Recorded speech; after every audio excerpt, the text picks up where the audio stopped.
Love stories. Sa buhay ay hindi maiiwasan na subukin tayo hanggang sa puntong wala na tayong makitang pag-asa. Pero lagi nating tandaan na hindi sa lahat ng pagkakataon ay namamayani ang kabiguan, pighati at kalungkutan sa matatag na puso. Ikaw kabarangay, paano mo nilagpasan ang mga pagsubok sa buhay mo? Dear Papa Dudut, magandang araw po sa lahat ng bumubuo ng Barangay Love Stories at sa mga katulad kong certified kabarangay at kapuso. Tawagin niyo na lamang po ako sa pangalang Elora.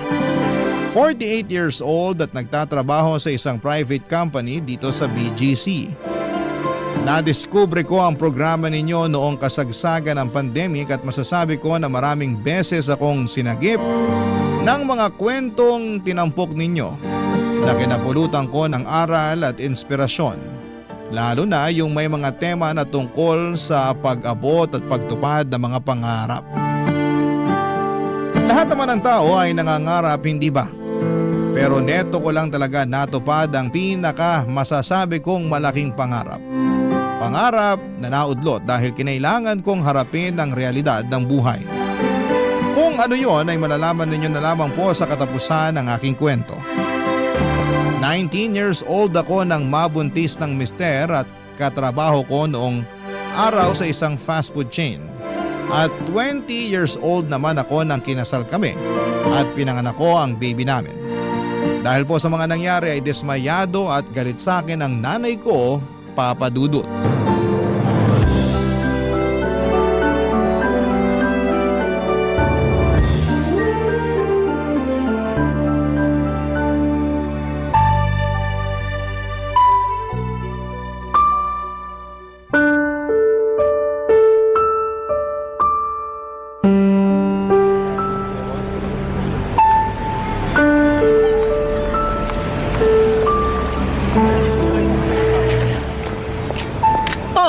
Elora, bakit nandito ka sa labas? Nasaan yung anak mo? Nasa duyan po, kakapatulog ko pa lang. Kaya nga lumabas ako dito sa tapat ng bahay para tumambay at nang di ako makapag-ingay sa loob. Kahit anong gawin mong pagtahimik, maingay talaga rito sa lugar natin. Ewan ko ba naman sa'yo? Kung bakit dito pa kayo sa malapit sa ating kumuha ng mauupahan. Halos 2 bahay lang pagitan dun sa tinitirhan natin eh. Ito na po kasi yung pinakamura saka pansamantala lang naman po. Anong pansamantala? Kapag nakapag-ipon-ipon kami ng pera ng asawa ko, baka maghanap kami ng mas maayos na paupahan. Sabi ko sa kanya gusto ko sa 2nd floor kami para hindi malapit sa kalsada. Para di maalikabok at di masyadong maingay. Paano kayo makakaipon? Kapapanganak mo pa lang. Tapos yung mister mo lang ang may trabaho. Hindi ko naman po sinabing ngayon na. Kaya nga po kapag nakapag-ipon. Saka sisikapin ko pong makapagtabi kahit konti sa sweldo ng mister ko para makaipon. Tako! Sa baba ng sweldo ng asawa mo, malabo makapag-ipon kayo. Sobra naman po kayong magsalita. Sinasabi ko lang ang totoo. Sabi mo nga sa akin na ubos yung pera nyo nung nanganak ka. Gawa ng kinailangan pang biyakin niyang tiyan mo. Akala mo kasi siguro biru-biruan lang ang pagbubuntis. Anak-anak kayo, hindi nyo pa naman pala kaya. Hinapos nga kami noon pero nairaos naman yung panganganak ko. Di po ba mas maganda na maayos at ligtas kami ng anak ko? Yung utang namin, mababayaran din po namin yun. Sana nga. Teka, pumunta lang po ba kayo rito sa amin para awayin na naman ako? Ha? Anong awayin pinagsasasabi mo dyan? Hindi kita inaaway Hindi po ba? Sa tono nyo pa lang parang pumunta lang kayo rito para pagalitan na naman ako. Tsaka hindi ako pumunta rito. Napadaan lang ako dyan sa kalsada tapos nakita kita. Galing ako doon sa suki kong karinderya para mangutang ng ulam para sa mga kapatid mo. Di wala pa nga kaming almusal. Ito pa lang, damay na rin pati pananghalian. Hindi pa po ba sumusweldo si tatay? Ay, ewan ko doon. Hindi nag-abot sa akin kagabi tapos hanggang ngayon naglalaway pa sa higaan. Gabing-gabi na umuwi tapos lasing pa. Kinapkapan ko yung mga bulsa para maghanap ng pera kaso wala akong nakuha. Gutom na raw mga kapatid mo, sakit na sa ulo ng mga reklamo. Alam mo, kasalanan mo talaga to eh. Ha? Bakit po? Tatanong-tanong ka pa eh kung hindi ka kumirengkeng ng maaga, nagpabuntis at nag-asawa, sana may inaabot ka pa rin pera sa akin. Sana nakakakain pa rin kami sa tamang oras ng mga kapatid mo. Hindi yung ganito na pare-pareho kaming nalilipasan ng gutom. Nay naman, huwag niyo naman pong sabihin yan. At bakit hindi? Natutulilig ka na ba sa boses ko at saka papaulit-ulit ko ng sinasabi? Pwes tiisin mo! Kasi habang nabubuhay ako ulit-uliti kitang sumbatan. Alam mo namang mahirap lang ang buhay natin at ikaw lang inaasahan ko sa pamilya tapos ganyan? O sino na lang aasahan ko? Malakas pa naman po kayo ni tatay kaya pwede pa kayong magtrabaho para sa pamilya natin. Saka parang di naman po tama na sa akin yung iasa ang lahat, anak lang naman po ako. Ilang taon na rin ako nagtatrabaho para sa pamilya natin imbis na nag-aaral sa kolehiyo. Siguro naman sapat na po yun para pagtuunan ko naman ngayon ang sarili kong pamilya. Saan ka naman nakakita ng anak na sinusumbatan ng nanay niya? Buti pa makaalis na nga rito. Nakakasira ka ng araw. Diyan ka na! Papadudot mahirap lang ang pamilyang kinalakhan ko. Kaya nga hindi na ako nakatungtong noon sa kolehiyo at pinili ko na lamang na magtrabaho upang makatulong sa mga magulang ko. 3 kaming magkakapatid at ako ang panganay. Habang naiintindihan ko ang pinanggagalingan ng galit at pagkadismaya ni nanay, ay mali naman na pagsalitaan niya ako ng masama at masakit. Pinanagutan naman ako ng mister ko at hindi tinakasan katulad ng ibang mga lalaki dyan. Alam ko naman kung bakit siya nagkakaganon at yon nga ay dahil malilimitahan ang perang ibibigay ko sa kanila. Lalo na at meron na kaming sariling pamilya ng mister ko. Masakit sa akin na tratuhin ng ganon ni nanay at may pagkakataon na napaisip ako kung tama ba na nag-asawa ako ng maaga. Siyempre marami pa akong pangarap na gustong matupad para sa pamilya namin. Pero hindi ko na yon magagawa dahil may anak na akong dapat natutukan. Hindi nagtagal ay nagsilang ako ng isang malusog na sanggol na lalaki at makalipas lamang ang 1 taon ay nabuntis na naman ako ng aking asawa at nanganak na naman ang sanggol na babae. Kung tatanungin ninyo kung kumusta ang relasyon namin ni nanay ay masasabi ko na maayos naman. Dahil unti-unti ay natanggap na niya na hindi ko na sila responsibilidad. Mabilis pang lumipas sa mga taon at masasabi ko na naging maayos naman ang pagsasama namin ng mister ko. Siya lang ang nagtatrabaho sa amin samantalang ako ay bahala sa pag-aasikaso sa mga bata at gawaing bahay. Habang tumatagal ay mas minahal ko ang pagiging asawa at ina sa mga anak namin. Masipag at masikap naman ang napangasawa ko. Mula sa pagiging crew sa fast food ay lumipat siya ng ibang trabaho hanggang sa makapasok siya sa isang pribadong kumpanya sa Quezon City. Kaya lang papadudot taong 2007 nang sinubok ang aming pamilya.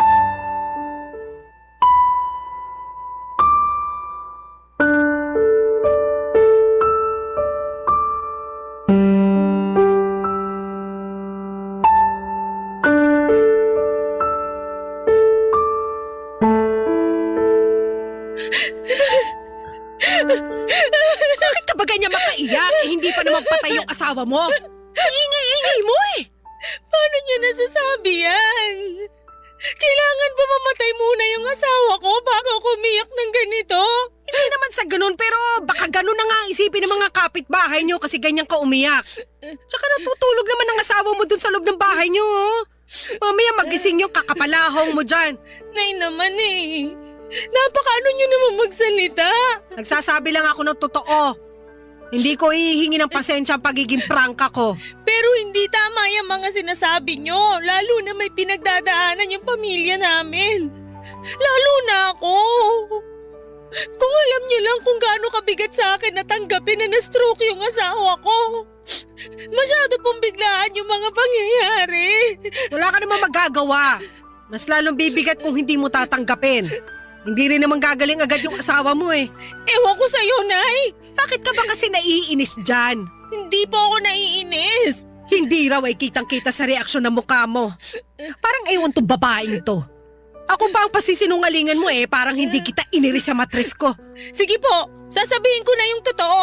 Na naiinis ka sa akin. Opo! Ay, bakit ka naman maiinis sa mga sinabi ko, Aber? Kasi napaka-insensitive nyo. Salita kayo ng salita ng kung ano-ano lang maisip nyo. Alam nyo naman na may pinagdadaanan ako. Akala ko pa naman pumunta kayo rito para damayan ako tapos pagsasalitaan nyo lang ako ng ganyan. Nagsasabi lang naman ako ng totoo. Alam ko naman po na totoo lang ang sinasabi nyo. Pero hindi ko lang din mapigilang masaktan. Alam ko naman na nandyan na yan Na-stroke na yung mister ko pero nahihirapan lang din akong tanggapin. Kasi biglaan nga at marami pa sana kaming pangarap. Tapos natatakot lang ako kasi baka kung ano ang susunod na mangyayari. Hindi pa po ako handa sakaling iwanan ng asawa ko, Nay. Sino ba naman makakapaghanda sa kamatayan, di ba? Kaya nga sabi ko, wag kang pumalahaw dyan na akala mo hindi na humihinga yung mister mo. Wag mong pangunahan ng Diyos. Sige ka, baka tutuhanin niya. Nay naman! Sa totoo lang naman. Kasabihan nyo ng mga matatanda nung kapanahunan ko. Ang pangit naman po ng kasabihang yon. Kaya nga, imbes mag-iiyak ka dyan ng ganyan, mag-isip ka na kung anong pwedeng gawin para matulungan yung asawa mo. Alam mo naman na hindi siya agad makakapagtrabaho dahil sa nangyari sa kanya, di ba? Pero kailangan din ako ng asawa ko. Maliliit pa yung mga anak namin. Sa lagay ako mag-iisip ng solusyon sa problema nyo. Hindi naman po sa ganun. Pero pwede po ba? Nasaka na lang yan. Anong tsaka na lang ang pinagsasasabi mo? Yung mga sinasabi nyo kasi, gulong-gulo na talaga ako. Hindi kayo nakakatulong Lalo niyong pinapabigat yung nararamdaman ko, sa totoo lang. Ako pa pala nagpapasama sa loob mo? Aba kasalanan ko pa pala? Bakit po kasi hindi niyo muna subukang itikom yung bibig niyo at magpakananay muna kayo sa akin? Kahit ngayon lang po kasi alam niyo na nga kailangan ko kayo. Kaya lang ganyan naman po ang ginagawa niyo. Hindi naman po yata tama yan. Nakakapagod na kayo Ako nanay mo pero ganyan mo lang pagsalitaan. Mga kabataan talaga ngayon. Siya. Magluluto na lang muna ako ng pananghalian nyo doon. Kasi baka kulang ka lang sa kain. Baka pag nalamnan niyang tiyan mo umayos-ayos na rin ang tapas ng dila mo. Papadudot masakit sa akin na imbes na damayan ni nanay ay kung ano-ano pang mga masasakit na salita ang narinig ko sa kanya. Ewan, ganon ba talaga ang mga nanay? Porke anak ka lang nila at meron na silang karapatan na magsabi sa iyo ng masasakit dahil lamang para sa kanila yon ay tama. Pero nanay din naman ako at kailanman ay hindi ko pinagsalitaan ng masakit ang mga anak namin ng aking asawa. Saka hindi ba naiisip ni mama na problemado na nga ako dahil sa pagkakasakit ng mister ko? Dahil sa mga nangyari ay nasa ang maliit naming ipon para maipagamot ang aking asawa. At halos magdasal na ako sa lahat ng santo para pagalingin nila ang asawa ko. Kaya lang ay bigo ako dahil 2 buwan mula ng unang beses na ma-stroke ang mister ko ay na-stroke ulit siya. Dahilan para bawian na siya ng buhay. Napakabilis ng mga pangyayari, Papa Dudut, at masasabi ko na hindi ako nakapaghanda. Ang sabi nila ay hinimatay pa nga ako noong binalita sa akin ng doktor na pumanaw na ang mahal kong asawa. At sa edad ko na 30, Papa Dudut, ay maaga akong nabiyuda. Barangay Love Stories. Barangay Love Stories. Papadudod simula nang mamatay ang aking asawa ay naatang sa mga balikat ko ng mag-isang responsibilidad para palakihin, pakainin at pag-aralin ang 2 naming anak. Ang hirap dahil nangangapa pa ako ng mga panahong yon. Simula kasi nung kinasal kami ng mister ko ay hindi na niya ako pinagtrabaho. Kaya ewan ko na lang talaga kung paano ko bubuhayin ang mga anak namin. Sa kabila ng lahat ay nanaig sa akin ang lakas ng loob at tibay ng dibdib upang harapin ang buhay kahit na nakakatakot ito at walang kasiguraduhan. At kahit na nagluluksa pa ako ng mga panahong yon ay alam ko na hindi naman pwedeng tumigil ang ikot ng mundo para sa amin. Kaya nga naghanap ako kagad ng mapapasukang trabaho at maswerte namang natanggap ako sa isang patahian. Wala talaga akong alam sa pagtatahi kaya nagsimula sa pagiging trimmer ang posisyon ko hanggang sa inaral ko ang paggamit ng makina sa pananahi. Hindi nga nagtagal ay natuto naman ako at naging isang mananahi, Papa Dudut.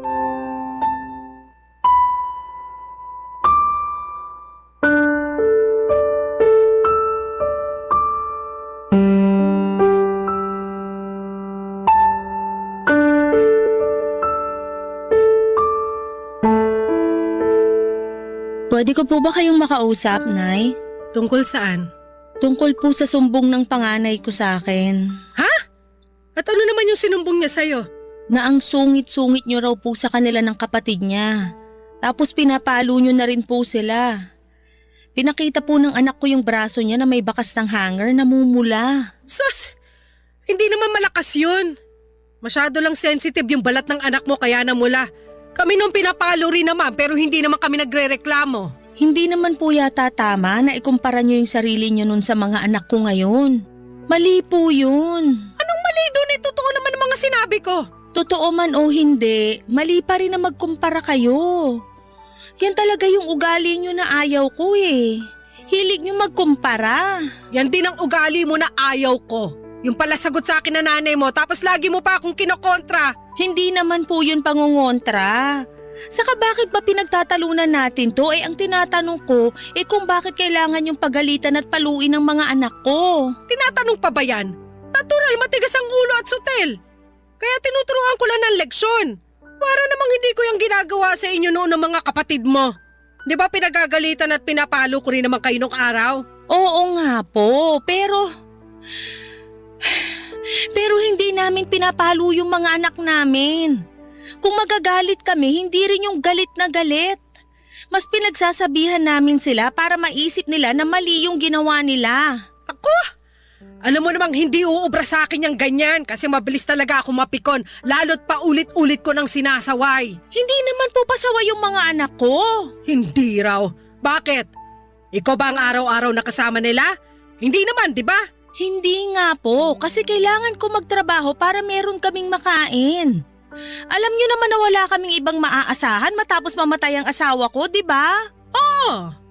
Alam mo namang iasa niyo ang lahat sa mga kapitbahay niyo. Nakakahiya naman yon, lalo ang lakas-lakas mo pa. Kaya nga po tinitiis kong mawalay sa mga anak ko para magtrabaho sa labas. Pero hindi ibig sabihin pagmamalupitan niyo na sila. Sobra ka naman sa pagmamalupitan. Hoy!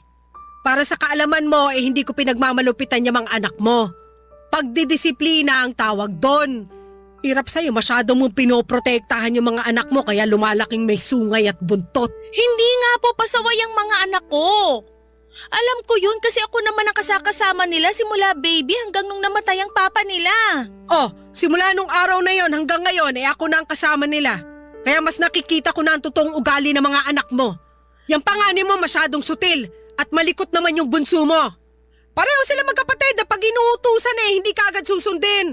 Alam mo ayoko nang hindi ka agad nasusunod yung mga gusto ko ipagawa, di ba? Para sa akin inaaksaya lang nila oras ko. Ano po ba yung pinagagawa niyo sa mga anak ko? Ano nga ba? Baka naman po kasi hindi pambata kaya hindi nila agad magawa. Kayo po yung nakatatanda kaya kayo na dapat ang gumawa. Ay talaga naman! Kaya lumalaki sutil mga anak mo kasi konsentidor kang magulang. Sabagay, sutil ka rin nung araw. Hindi po ako sutil, no? Hindi raw pasaway ka kaya nung kabataan mo. Patunay nun yung pag-aasawa mo na maaga. Hanggang ngayon po ba, isusumbat niyo pa rin sa akin yan? Bakit hindi? Matagal na po yun 10 taon na nga yung lumipas. Saka di na ako bata. Kahit na ilang taon pa ang lumipas, palagi ko pa rin naaalala yung pagiging sutil at pasaway mo nung araw. Hindi na ako nagtaka kung bakit tinularan ka ng mga kapatid mo. Mga nagsipag-asawa na rin ng maaga, imbis paghahanap buhay ang atupagin. Tsaka alam mo, Naisip ko lang na baka kaya ka na byuda na maaga dahil din dyan sa katigasan ng ulo mo nung araw. Pati na rin yung pagsagot-sagot mo sa nanay mo. Wala ka kasing respeto, kaya pinarurusahan ka ng langit. Papadudot, ang nanay ko ang nagbabantay sa mga anak ko kapag nasa trabaho ako. Inaabutan ko na lamang siya kahit magkano para naman meron siyang sariling pera. Nang mga panahong yon ay patay na ang tatay namin at may sari-sarili na ring pamilya ang mga kapatid ko. Mag-isa na lamang si nanay sa bahay kaya palagi siyang pumupunta sa inuupahan namin. Kahit noon pa man ay may ugali na talaga ang nanay ko at isa na nga doon ng pagiging taklesa at prangka niyang magsalita. Kahit na ako na anak niya ay hindi nakaligtas sa mga masasakit niyang salita. Kaya nga ang sama-sama ng loob ko lalo na nang nalaman ko pa mismo mula sa panganay ko na ginawa rin yon sa kanila ng lola nila. At ang masahol pa ay nasaktan na rin sila nito. Pero ayaw ko namang magtanim ng galit sa nanay ko dahil iniisip ko na lamang na baka tama nga siya tungkol sa pagdidisiplina sa mga anak ko. Kaya nga pinalagpas ko yon at nagpatuloy sa buhay kahit na walang kabilib-bilib sa akin ang nanay ko lalo na sa trabaho ko ng mga panahong yon. Hindi nagtagal taong 2018 nang mapagtapos ko ng pag-aaral ang aking panganay. Proud na proud ako sa aking sarili dahil may napag-graduate na ako sa kolehiyo. At sa wakas ay nagbunga rin ang aking pagsisikap sa pananahi at pagsa-sideline sa pamamagitan ng pagluluto ng almusal tuwing araw ng linggo. Papadudot, wala pong pagsidlan ang saya na nararamdaman ko bilang magulang.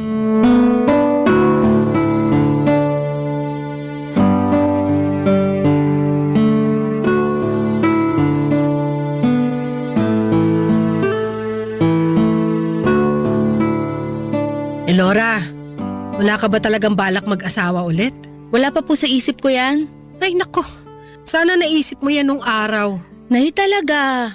Ilang taon na po ang lumipas tapos ganyan pa rin kayo magsalita sa akin. Biro lang, ikaw naman. Bakit niyo po ba natanong yung tungkol dyan sa pag-aasawa ko uli? Wala lang. Concerned lang naman ako sa'yo kasi pwede ka pa naman mag-asawa. Bata ka pa, 41 ka pa lang, di ba? Pero hindi ko nga po yan priority. Ang nasa isip ko, magtrabaho ng magtrabaho para mapagtapos yung pangalawa kong anak. Sa bagay. Pero kalmahan mo lang kasi napagtapos mo na nga ng kolehiyo yung panganay mo. Hindi pa po ako kakalma kasi alam ko na meron pa rin akong responsibilidad sa isang anak ko. Kaya wala pa po talaga akong panahon sa pag-aasawa na sinasabi nyo. Baka naman kasi hanggang ngayon mahal mo pa rin yung namayapa mong mister. Tama ako, no? Hindi naman po nawawala yung pagmamahal na yon kahit ilang taon na ang lumipas. Oo nga, pero wala na siyang magagawa. Patay na siya. Hindi ka na niya masasamahan. Paano na lang pag napagtapos mo na yung bunso mo? Ano na gagawin mo sa buhay mo? Mas masarap pa rin ang may katuwang. Nasabi ko sa'yo. Bakit po kayo? Anong bakit ako?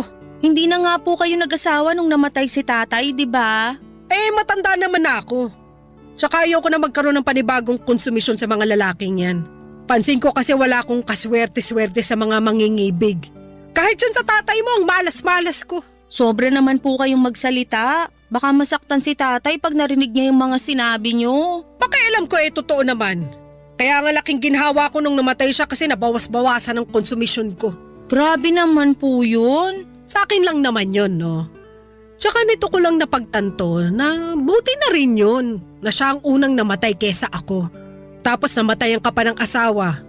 Sigurado ako na hindi mo rin maaasahan yung tatay mong yun. Lalo na sa pag-aalaga at pagbabantay sa mga anak mo. Baka nga sagutin niyo pa pag-aalaga sa kanya kasi kung ano-anong pinaggagawa sa buhay. Sa bagay. Pero ayaw ko pa rin naman na nawala ng maaga si tatay sa atin. Ang gusto ko magbago siya. Hindi na magbabago yung hudas mong tatay kaya hayaan mo na siya dun sa kabilang buhay. Mukha namang ayos na siya ron. Hindi na nga nagpaparamdam sa akin sa panaginip Buti pa po kayo, napapanaginipan niyo si tatay. Sana ako rin mapanaginipan ko ang asawa ko. Oo, sana mapanaginipan mo. At pag nangyari yon, humingi ka ng basbas para payagan ka na niya makapag-asawa ulit. Nasingit nyo na naman po yan. Syempre, concern lang ako sa'yo, di ba? Ayos lang po ko kahit wala akong katuwang sa buhay. Andiyan naman po yung mga anak ko. Yung mga anak mo magkakaroon din ng sari-sariling buhay. Kaya iiwan ka rin nila balang araw. Katulad ko, tignan mo. Iniwan na ng mga kapatid mo. Buti na lang nandiyan ka pa rin kahit na lagi tayo nagbabangayan mag-ina. Kayo kasi ayaw na ayaw niyong pinagsasabihan kahit kayo naman yung mali. Masyado niyong iniisip na porke mas matanda kayo sa akin palagi na kayo ang tama. Bakit? Hindi ba? Hindi po. Walang perpekto. Kaya di sa lahat ng oras tama kayo. Basta. Para sa akin masyado ka lang balat sibuyas. Basta rin po. Para sa akin, hindi ko kailangan mag-asawa uli dahil ayos naman ako. Baka sa ngayon ayos ka. Pag tumungtong ka sa edad kong to, masasabi mo na lang na sana pala sinunod ko yung payo ni nanay. Malungkot tumandang mag-isa, Elora. Kapakanan mo lang ang iniisip ko.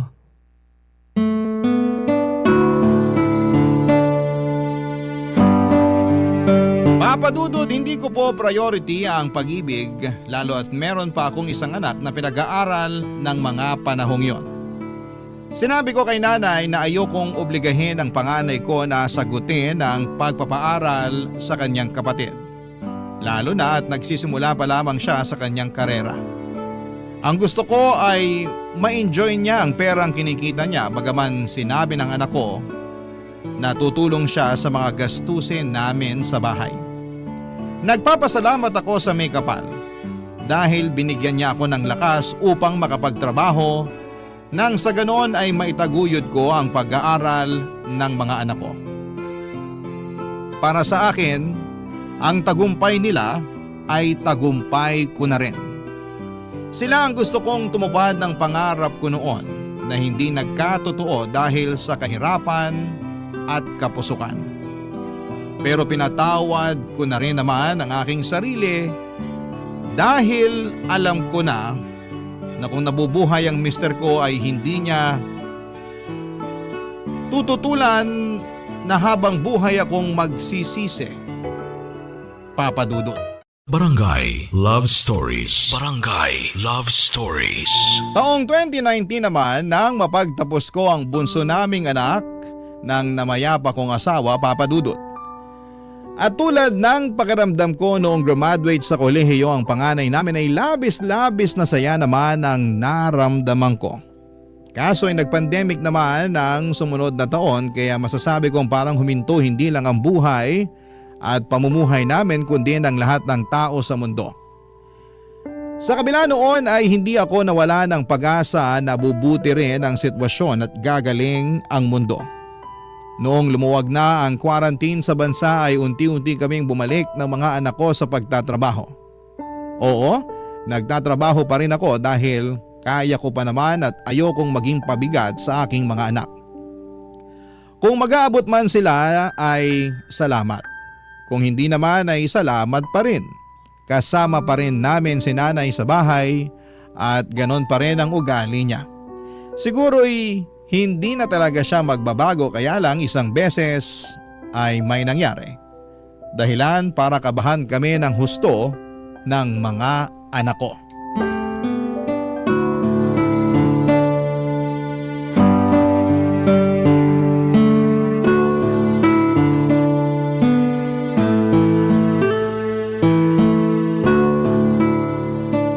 Ay, nako. Iabot mo nga yung unan para mailagay ko sa likod ko. Nananakit na kakasandal sa kahoy na upuan to. Ito po yung unan, Nay. Gusto niyo po ba kumuha ko ng tungtungan para maipatong niyo yung paa niyo?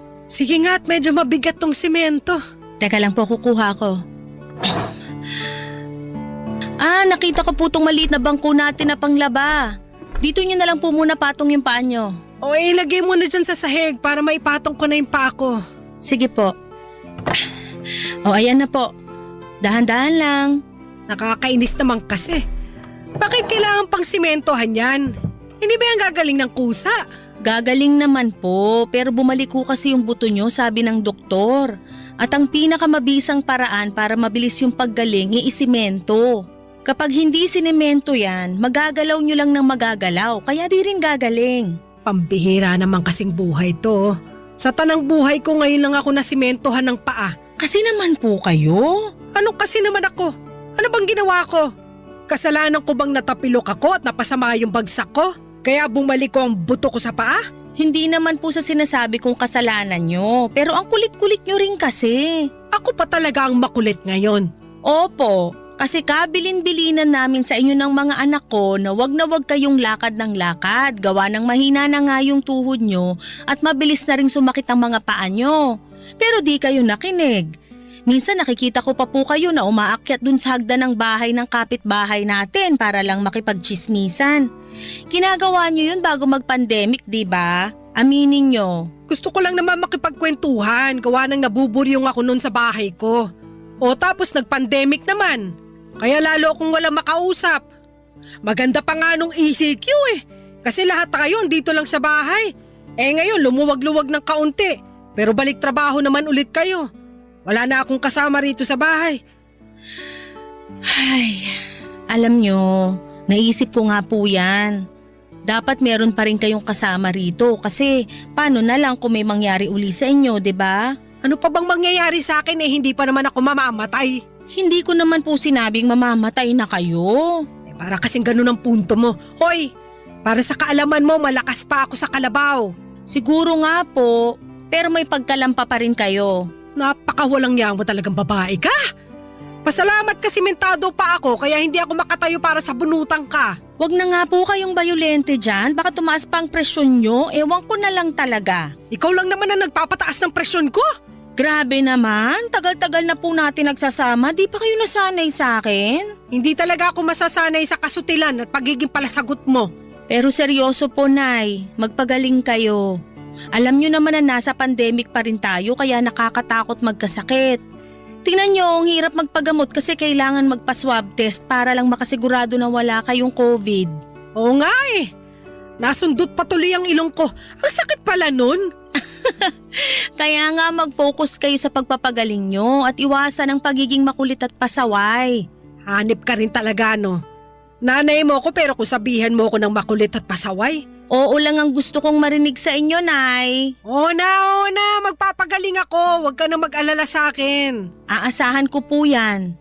Pangako, pag gumaling na kayo at mas maging maluwag ang quarantine, ipapasyal namin kayo ng mga apo nyo. Talaga? Saan? Secret po muna. Hey, kainis ka talaga. Papadudot habang tumatagal, ay lumalakas ang pag-asa ko na unti-unting mawawala ang pandemya. Yun din kasi ang gabi-gabi kong panalangin sa may kapal bukod sa ingatan niya palagi ang aking pamilya.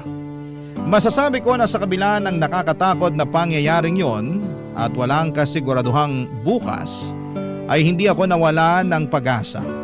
Nang mga panahong yon, ay hindi na po ako bumalik sa pabrikang pinapasukan ko bilang mananahi.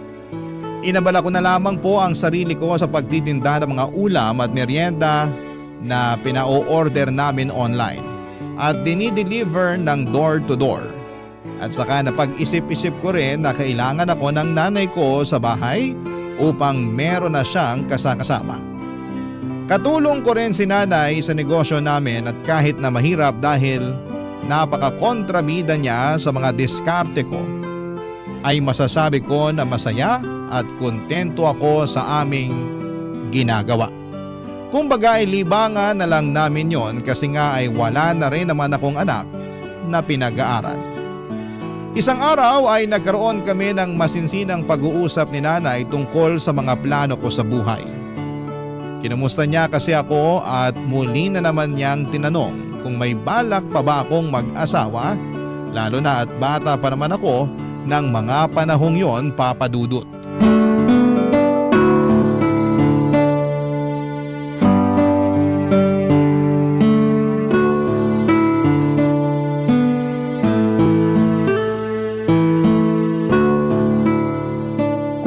Tres ka pa lang naman, nak. Bata ka pa kung tutuusin. Huwag mong sabihin sa akin na masaya ka na dyan sa ginagawa mo. Alin po?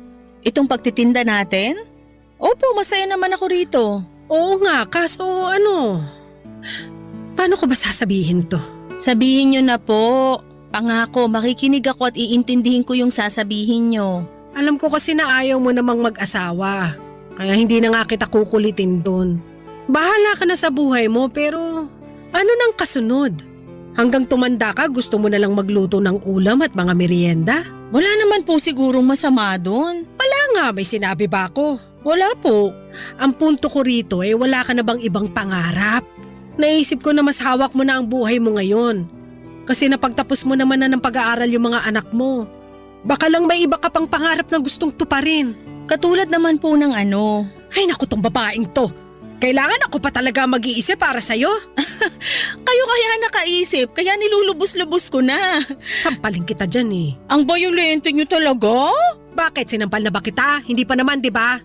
Puro lang naman ako salita pero parang gusto ko ng totohanin ngayon. Ang kulit mo eh. Sobra naman po yun. Pero ayun nga. Ayaw mo bang mag-aral ulit? Po? Mag-aral ka kaya? Pwede pa naman eh. Ikaw naman ang mag-aral sa kolehiyo at kunin mo yung kurso na gusto mo para makapagtapos ka.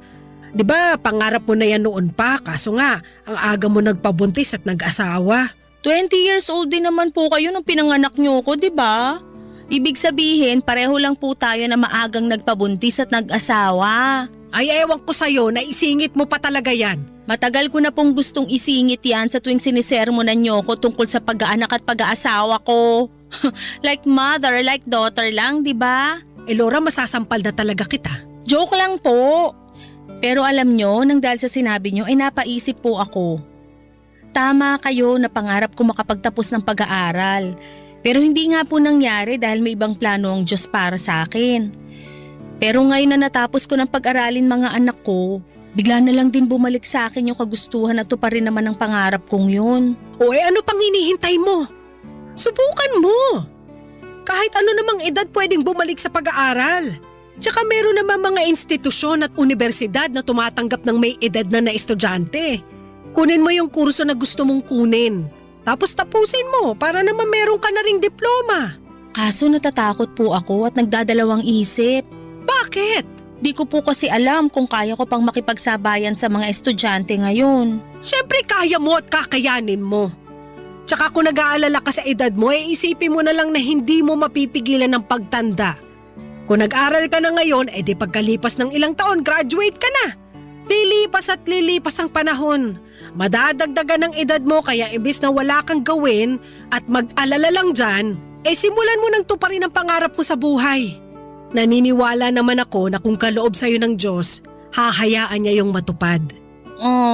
Salamat po, Nay. Tatandaan ko po yung sinabi nyo. Tandaan mo talaga. Maraming salamat po kasi kahit matanda na ako, nandyan pa rin kayo para payuhan ako. Hindi ko po alam ang gagawin ko kung wala kayo sa tabi ko. Ganun talaga. Pagdating sa mga anak natin, habang buhay na ang ating pagiging ina. Papa Dudut, tinupad ko nga ang plano kong makapagkolehiyo at full support naman sa akin ang mga anak ko. Siyempre pati na rin si nanay kaya nga masayang masaya ko. Hindi nagtagal ay nag-enroll ako sa isang university kahit nakasagsagan pa noon ang pandemic. Medyo challenging ang online class pero inalalaya naman ako ng mga anak ko kaya sa huli ay nakaya ko rin. Hindi nagtagal ay nakapagtapos ako ng kursong may kinalaman po sa business administration. Masayang masaya ako dahil natupad ko na ang matagal ko ng pangarap para sa sarili ko. At yun nga ay ang makapagtapos ng pag-aaral. Sa kasalukuyan ay masaya at kontento ang pamilya namin. Alam ko na proud sa akin ang namayapa kong asawa at pinagmamalaki niya ako sa langit. Dahil nagawa kong tuparin ang mga pangarap naming makapagtapos ng pag-aaral at may taguyod ang dalawa naming anak. Hanggang dito na lamang po ang aking sulat, Papa Dudut. Sana po ay mapili po ninyong i-ere sa Barangay Love Stories. At umaasa ako na kinapulutan po ito ng aral at inspirasyon ng mga kabarangay natin. More power and God bless sa inyong istasyon. Ang inyong forever kapuso at kabarangay, Elora. Nakakaantig naman talaga ang ating kwento. Ikaw ba, kabarangay? Nakarelate ka ba sa story natin ngayon? Kwentuhan naman tayo dito sa comment section. Barangay LS 97.1.